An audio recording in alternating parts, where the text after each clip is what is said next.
Lucci's music, social media posts, and even his videos were used as evidence against him.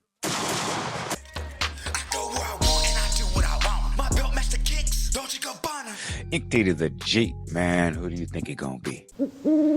And today, we're diving into one of the most notorious beefs to come out of Atlanta in decades. This story is wild, tragic, and full of real street politics. We're talking about the bloody feud between Young Thug's YSL gang and YFN Lucci's YFN gang. This beef tore through Atlanta streets, leaving bodies in its wake and turning potential rap careers into potential life sentences. Trust me, you're going to want to stick around for this one because the details are insane. But before we get into it, if you're new to the channel, subscribe. And if you're at day one, you already know what to do. Now let's get into it. Atlanta is the modern day capital of hip hop. From the early days of Ludacris and Lil Jon to the rise of trap legends like Gucci Mane, T.I., and the Migos, the A has been home to countless rap icons. But behind the music, there's always been a darker side. The gangs running the streets. BMF, or the Black Mafia family, is one of the most notorious drug rings in the city's history.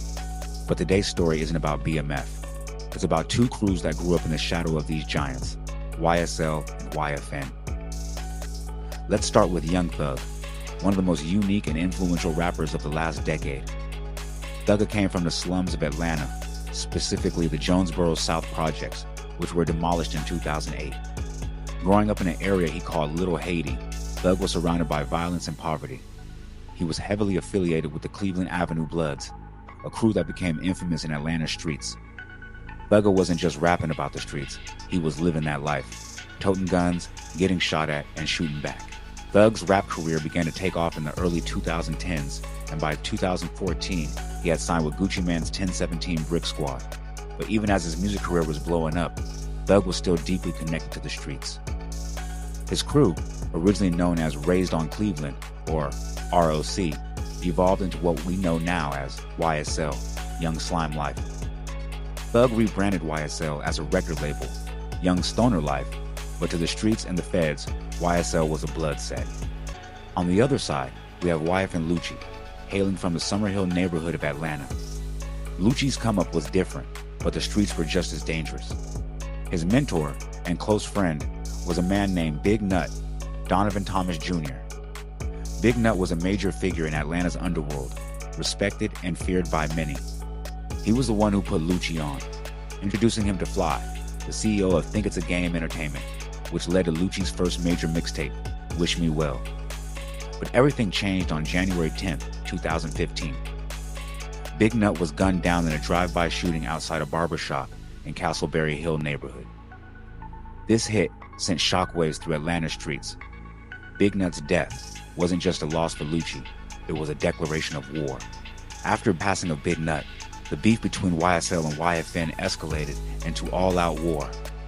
Rumors swirled that YSL was responsible for the hit on Big Nut, and whether or not that's true, the streets believed it.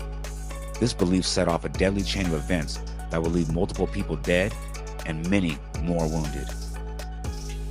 One of the most significant incidents in this war was the 2020 shooting that YFN Luchi was allegedly involved in. Luchi and his crew drove to the Vine City neighborhood looking for trouble.